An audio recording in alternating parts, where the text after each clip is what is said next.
જોઈ લઈએ દીપા, તો વલસાડ લોકસભા બેઠકના પરિણામ પર સૌની નજર છે। અહીંયા ધવલ પટેલ અને અનંત પટેલનો સીધો મુકાબલો છે અને અનંત પટેલ જે વાંસદાના ધારાસભ્ય પણ છે, ત્યારે હવે જોવાનું એ છે કે ધવલ પટેલ એ કેટલા લીડથી આ બેઠક જીતે છે, કારણ કે એવું કહેવાય છે કે વલસાડ જેણે જીતી લીધું એની સરકાર કેન્દ્રમાં બનતી હોય છે અને એ સિલસિલો આ વખતે જળવાય છે કે કેમ એ જોવું પણ અહીંયા રસપ્રદ રહેશે।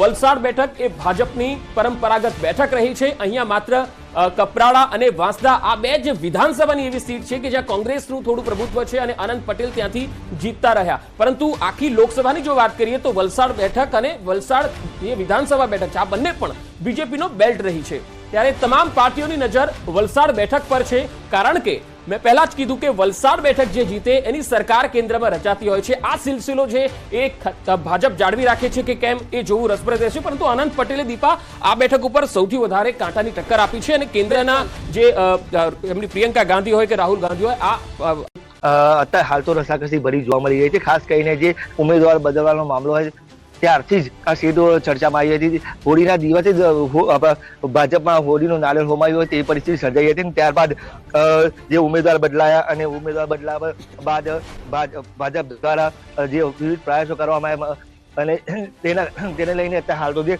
મતદાન થયું હતું, મતદાનમાં 63% જેટલું મતદાન થયું હતું, જેને કારણે આજે 2326 જેટલા ઈવીએમના મતોનું આજે ગણતરી હાથ ધરવામાં આવશે।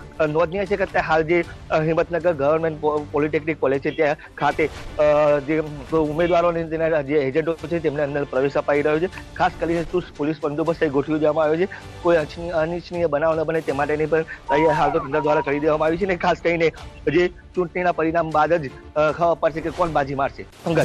જી ઈશાન, ખાસ તો સુરક્ષાની જો વાત કરીએ તો બેલેટ પેપરની ગણતરી થશે, ત્યારબાદ ઈવીએમના મતો ગણાશે, તો